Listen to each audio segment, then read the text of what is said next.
When the Robinson family moved into their century-old farmhouse in rural Maine, they were eager to leave behind the noise and chaos of the city.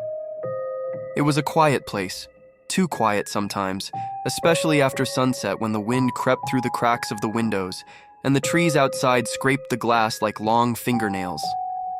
With two young children, Emma and Jonah, they knew they'd need help adjusting. So they hired a nanny, a quiet older woman named Miss Elspeth, who answered a local ad with no resume, only a handwritten note that read, "I've watched children all my life. I know how to keep them safe." She arrived dressed all in black, with an old leather suitcase and eyes that never quite met yours. At first, she was perfect. The kids adored her.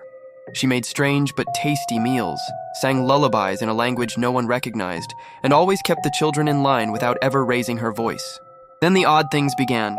One night, Mrs. Robinson woke to the sound of whispering. Thinking it was the kids, she patted down the hallway, but their room was silent. She turned toward Miss Elspeth's quarters and found the door ajar. Inside, she saw the nanny seated on the floor, rocking back and forth, whispering to a small porcelain doll in her lap. The room was lined with dozens of similar dolls, each one looking eerily like a different child. Some even looked like Emma and Jonah.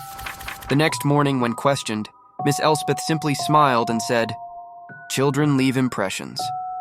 I keep their memories safe." Emma soon began waking up with scratches on her arms, claiming the other nanny had been too rough. When asked what she meant, she said, "The one who comes when Miss Elspeth falls asleep. She looks the same, but her face is wrong." One stormy night, Mr. Robinson decided to install cameras in the house, feeling increasingly unsettled.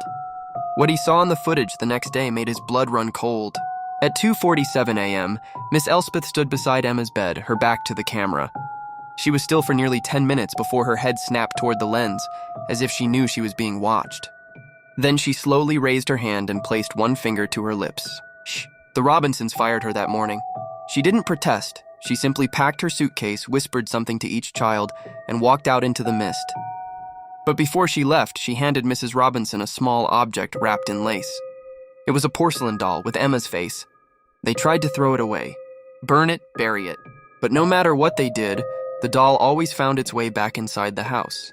And late at night, when the wind howled and the trees clawed at the windows, the Robinsons would sometimes hear a soft voice from the attic, singing in that strange lullaby.